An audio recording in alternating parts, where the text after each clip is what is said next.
The hum of the lunchtime service was a low-grade fever in Simone's bones. It was a constant thrum of clinking silver, murmured conversations, and the relentless squeak of her own sensible shoes on the polished dark wood. 3 hours down, 4 to go. Fatigue was a physical weight, pressing down on her shoulders, making the starched white of her uniform feel like a shroud. She moved through the maze of tables with an economy of motion born from 2 weeks of double shifts, her mind a sterile ledger of orders, table numbers, and water levels. The restaurant, with its floor-to-ceiling windows overlooking a sun-drenched city street, was an oasis of calm opulence, a world away from the student loan statements and overdue rent notices that waited for her at home. She was a ghost in this machine of quiet luxury, efficient and invisible. That was the goal. To be so good at her job that she disappeared completely. Then came Table 12, tucked into the most private alcove, a dark corner in a room full of light.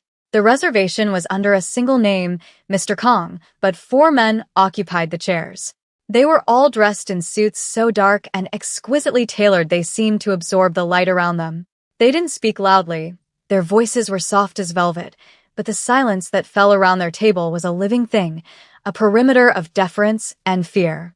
Even the seasoned manager, a man who prided himself on his unflappable demeanor, gave the table a wide berth, his instructions to Simone delivered in a hushed, urgent tone.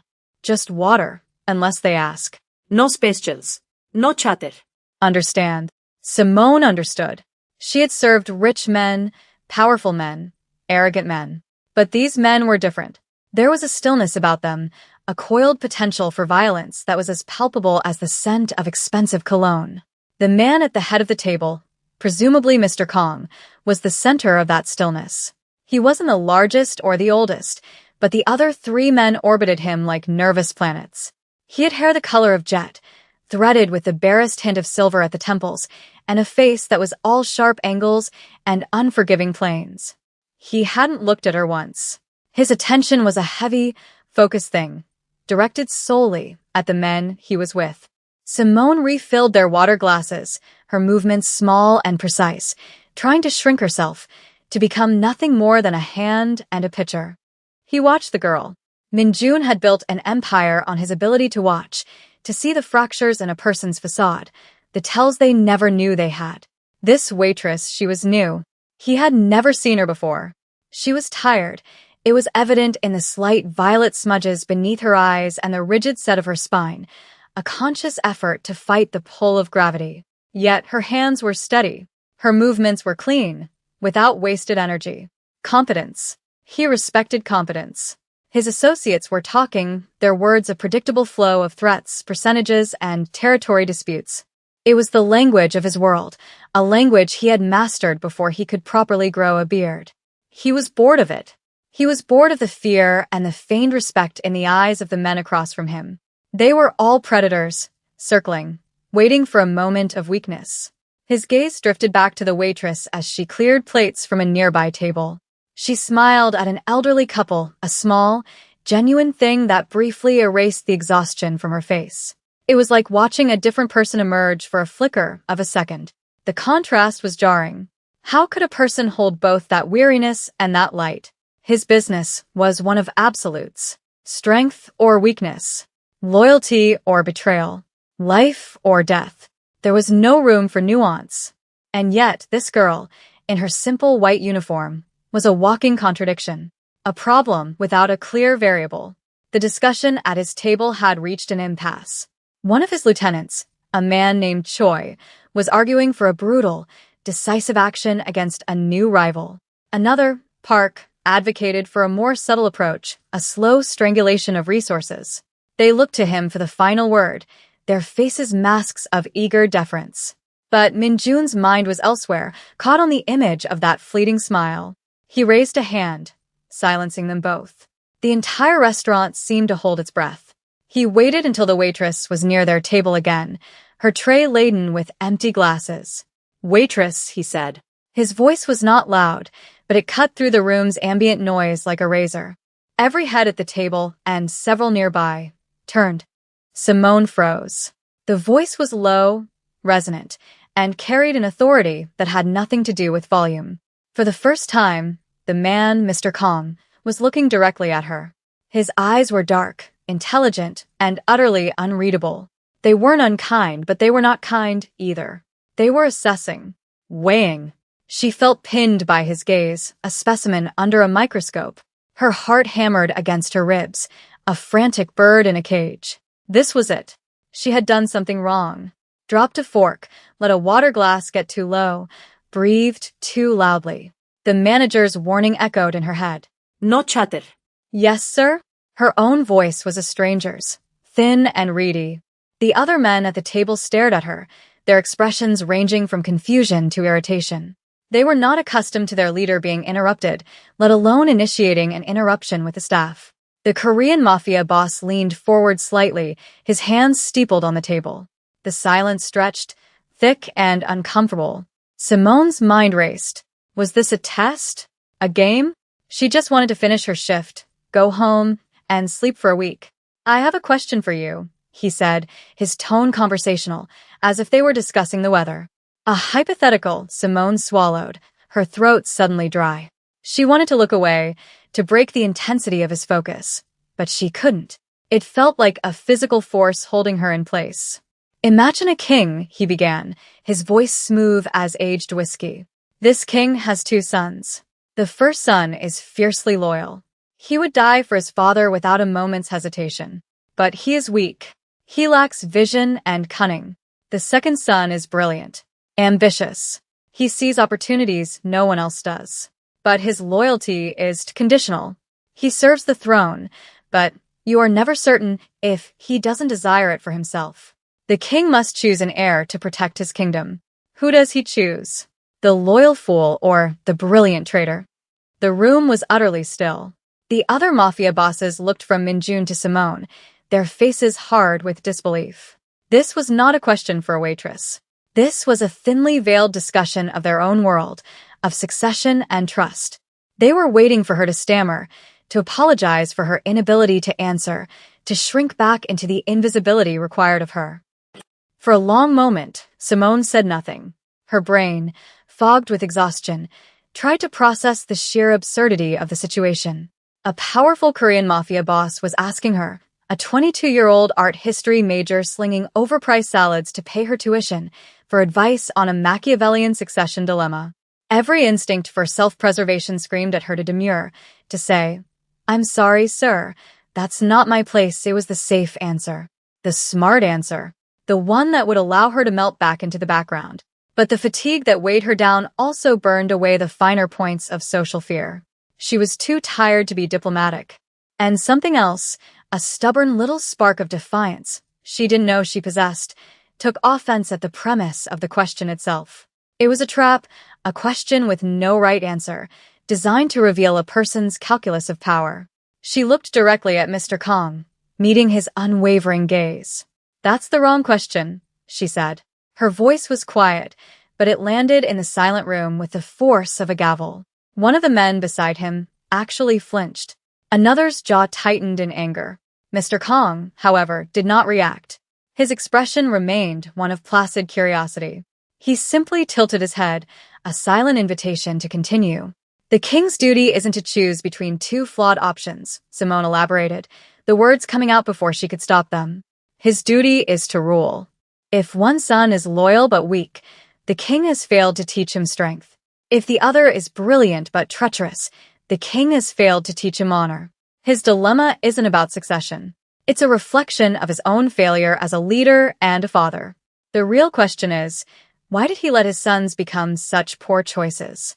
She finished, her breath catching in her throat. The silence that followed was different. It was no longer just tense, it was stunned. She had not played the game. She had thrown the board off the table. She had taken his cold, strategic hypothetical and turned it into a question of morality and responsibility.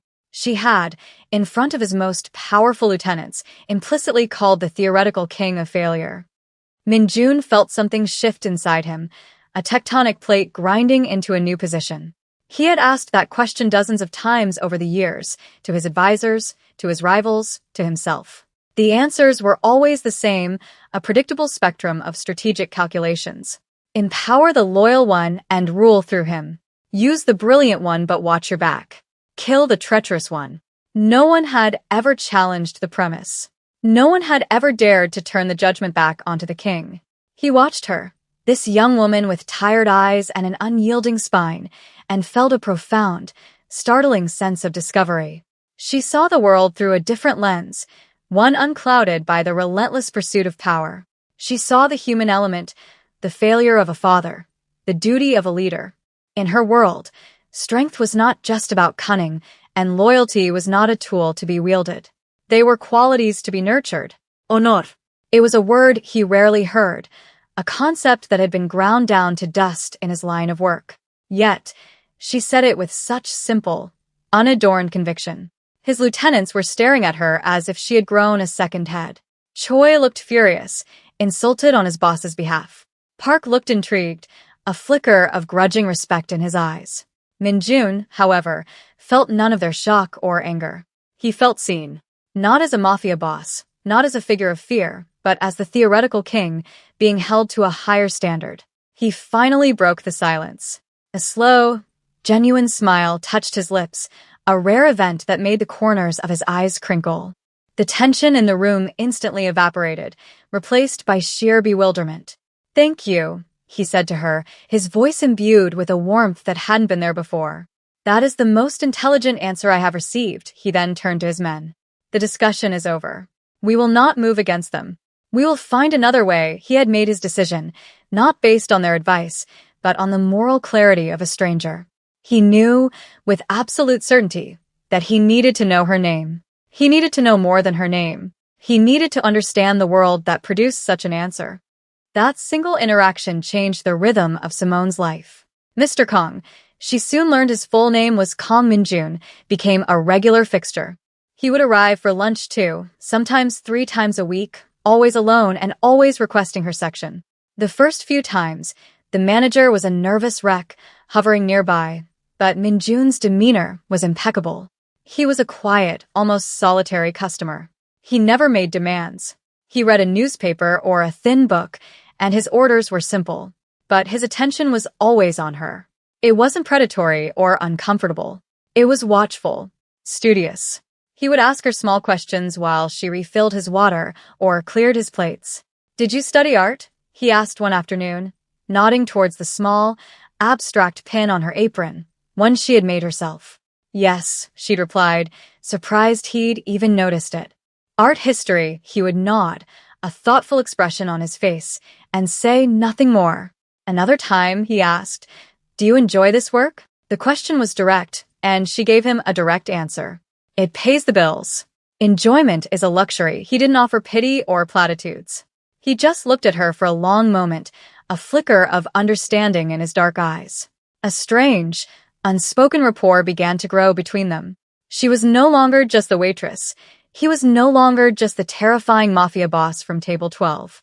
They were 2 people occupying a small, quiet space for an hour at a time. She found herself looking forward to his visits, to the quiet challenge of his presence. He was the only customer who saw past her uniform, who seemed interested in the person inside it. She learned to read his moods from the subtle set of his jaw or the way he held his shoulders. He, in turn, seemed to be learning her. He noticed when she was more tired than usual and would finish his meal quickly. He noticed when she had a new pin on her apron. It was a professional arrangement, a server and her regular, but it felt like something more. It felt like being slowly, carefully discovered. The danger he represented hadn't vanished. She saw it in the black car that always waited for him, in the way other patrons instinctively avoided his gaze, but it became a known quantity, a part of the strange, compelling landscape that was him. The professional arrangement shifted into a personal one with a quiet, unexpected offer. "I am hosting a small dinner party at my home next month," Min-jun said one afternoon, folding his newspaper with precise movements. "My regular caterer is unavailable. I would be willing to pay you 3 times your restaurant's rate to oversee the service." Simone stared at him, the water pitcher in her hand suddenly feeling immensely heavy. Go to his home. The place where the man who commanded such fear and power lived? Every rational thought screamed no. It was a line, a boundary that shouldn't be crossed. Her life was complicated enough without willingly stepping into the orbit of a known gangster. But then she thought of her mounting student debt, of the landlord's increasingly sharp notices. 3 times her rate for one night's work would solve so many problems. It was just a job, she told herself. A professional service. And she was a professional. Besides, a deeper, more reckless part of her was curious.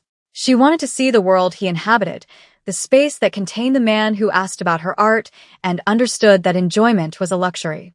Okay, she heard herself say, the single word feeling both foolish and inevitable. I'll do it the night of the dinner party. A black car, the same one that always waited for him, picked her up from her small apartment. The driver was silent and impassive. They drove to a part of the city she had only ever seen in magazines, a neighborhood of high walls and discreet security cameras. His house was not what she expected. It wasn't a gaudy mansion, but a stunning piece of modern architecture, all clean lines, glass, and dark wood, filled with a collection of art that made her art historian heart ache with envy. It was a space of immense quiet and control. She spent the evening in the kitchen, directing the 2 chefs he had hired, ensuring the small, intimate dinner for 6 went flawlessly. Minjun was the perfect host, charming and attentive to his guests, the same men from the restaurant. But throughout the night, Simone felt his awareness of her. A quick glance as she entered the dining room, a brief nod of approval. After the guests had departed, he found her in the kitchen, overseeing the cleanup. "You are very good at this," he said. It wasn't a compliment, it was a statement of fact. "Thank you, Mr. Kang Min-jun," he corrected her gently. "My home is not a restaurant." He stood there for a moment, watching her, and the space between them felt charged with all the things they never said. He was a mafia boss. She was a waitress. And yet, in the quiet of his beautiful, empty house, they were just a man and a woman, caught in a gravitational pull neither of them understood. The crisis came without warning. It was a month later, during a second catering job at his home. This one was smaller just for him. He had claimed he was tired of restaurant food. Simone knew it was an excuse, a way to continue their strange, undefined relationship away from public eyes. She was preparing a simple meal in his vast, silent kitchen when the world tilted on its axis. There was no loud explosion, no spray of bullets. There was only the sudden, chilling sound of the front door splintering inward, followed by the heavy tread of unwelcome feet in the foyer. Fear, cold and absolute, seized her.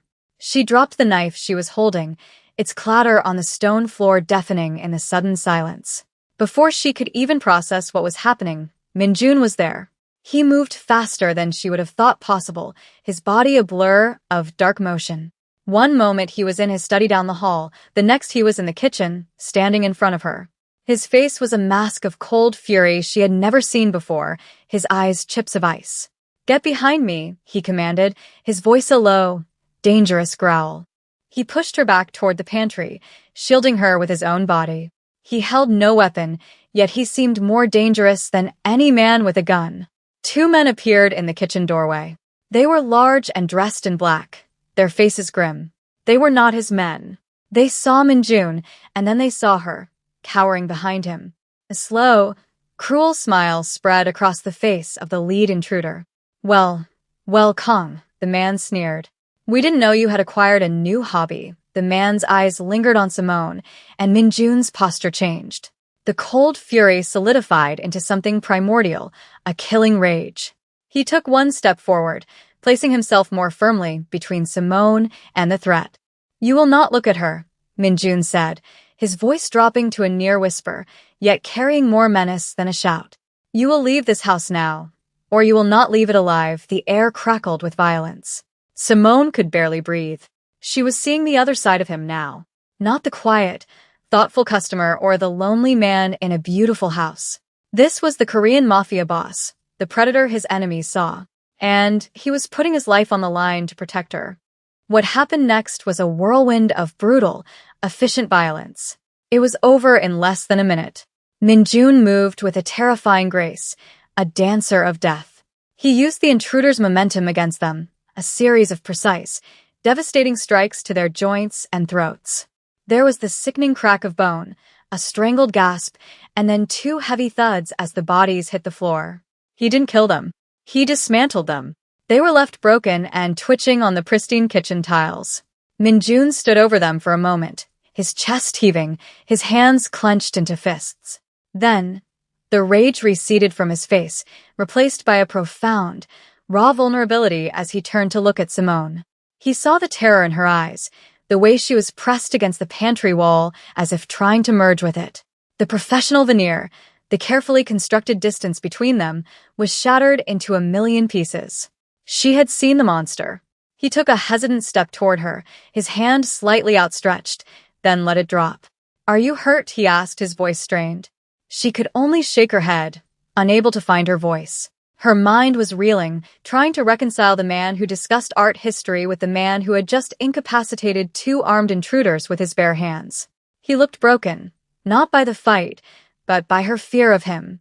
The silence in the kitchen was thick with the smell of blood and the sound of her own ragged breathing. Minjun's private security team, alerted by a silent alarm, swarmed the house moments later, their efficiency as chilling as the violence that had preceded them. They removed the bodies, cleaned the floor, and restored order with a practiced, silent competence. It was as if it had never happened. But it had. It was imprinted on Simone's memory, and she could see in Minjun's eyes that it was imprinted on his, too. He led her to his study, a room lined with books from floor to ceiling, and poured her a glass of brandy with a hand that trembled slightly. He didn't drink his own. He just stood by the window, looking out into the darkness, his back to her. The distance between them felt like a chasm. "They saw you," he finally said, his voice rough with an emotion she couldn't name. That was their purpose. It wasn't about me. It was about finding a weakness. And tonight, I showed them 1 inch. He turned to face her, and the look on his face was one of devastating self-recrimination. The control, the stillness that had always defined him, was gone. In its place was a man who looked utterly exposed. "My world is not safe for you, Simone. I was a fool to bring you into it. A selfish fool." He walked over and knelt before her chair, a gesture of supplication that seemed so contrary to his nature it stole her breath. He took her hand, his touch surprisingly gentle. "You must go," he whispered, his gaze fixed on their joined hands. "I will give you enough money to disappear. To go anywhere you want. Start a new life where no one can find you. A life far away from me." His words were a lifeline, an escape hatch from the nightmare she had stumbled into. It was the sensible choice. The sane choice. Run. Forget him. Forget the art collection. Forget the quiet lunches and the terrifying violence. But as she looked down at him, at this powerful, feared Korean mafia boss kneeling at her feet, she didn't see a monster. She saw a man terrified of losing the one thing he had allowed himself to care about. She saw the king who had been given two flawed choices and was now trying to make the honorable one, to protect her by sending her away. The answer came to her with the same unshakable clarity as her answer about the king's sons. Running would be safer, but it would be a lie. Over the past few months, in the quiet spaces between water refills and art discussions, she had come to care for this complicated, dangerous man. To leave now would be to abandon him to the solitary world he had built for himself. She gently squeezed his hand. "And what if I don't want to go?" she asked, her voice steady. Minjun looked up, his eyes wide with a mixture of shock and fragile hope. "Simone, you said they found your weakness," she continued, her voice gaining strength. "Maybe they just found your humanity." He stared at her, and for the first time, she saw the full, unguarded truth in his eyes. It wasn't just protection or fascination. It was love. A fierce, desperate, and terrifying love. "To stay is a death sentence," he said, his voice thick. "No," she replied, her free hand coming up to cup his cheek. The skin was rough with stubble. To leave would be, in that moment, the choice was made. It was not a choice born of logic or self-preservation, but of a deeper, more profound connection. He was a mafia boss, and his world was filled with darkness. But he was also her king, and she would not let him face his kingdom alone. He closed his eyes, leaning into her touch like a starving man offered a feast. "I love you," he confessed, the words torn from him, a truth he had likely never spoken aloud before. "Then I will be your wife," she said, the words feeling like the most natural promise in the world. And in the silent, book-lined room, surrounded by the ghosts of violence, a new, fragile, and dangerous future began.